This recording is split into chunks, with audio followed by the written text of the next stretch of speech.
সংগ্রামী জনতা আগামী 25শে জানুয়ারি রোজ রবিবার সকাল 10 ঘটিকার সময় ঐতিহাসিক পলগ্রাউন্ড ময়দানে বিএনপির উদ্যোগে এক বিশাল সমাবেশ অনুষ্ঠিত হইবে। আগামী 25 জানুয়ারি চট্টগ্রাম নগরীর পলো গ্রাউন্ডে বিএনপির মহাসমাবেশে বিএনপি চেয়ারম্যান তারেক রহমানের আগমনকে স্বাগত জানিয়ে চট্টগ্রাম মহানগর যুবদলের সাবেক বিজ্ঞান ও প্রযুক্তি বিষয়ক সম্পাদক মোহাম্মদ আসাদুজ্জামান রুবেলের নেতৃত্বে স্বাগত মিছিল অনুষ্ঠিত হয়েছে।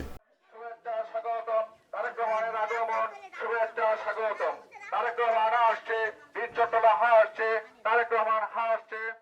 শুক্রবার বিকেলে অনুষ্ঠিত মিছিলটি আমিন শিল্পাঞ্চল 43 নং সাংগঠনিক ওয়ার্ডের শান্তিনগর, মোহাম্মদনগর সহ আশপাশের বিভিন্ন এলাকার সড়ক প্রদক্ষিণ করে। এ সময় শাহাদাত হোসেন, মোহাম্মদ দুলাল, আনিসুল ইসলাম, মামুন চৌধুরী, আখতারুজ্জামান শাকিল, জাহাঙ্গীর আলম, রাজন রহমান, মোহাম্মদ মহিবুল্লাহ, আব্দুল জাব্বার, রুবেল হোসেন, ভুট্টো মাতাব্বর, মোহাম্মদ সুমন, কামাল হোসেন সহ আরও অনেকে উপস্থিত ছিলেন। ডেস্ক রিপোর্ট, প্রগতি 24 টিভি।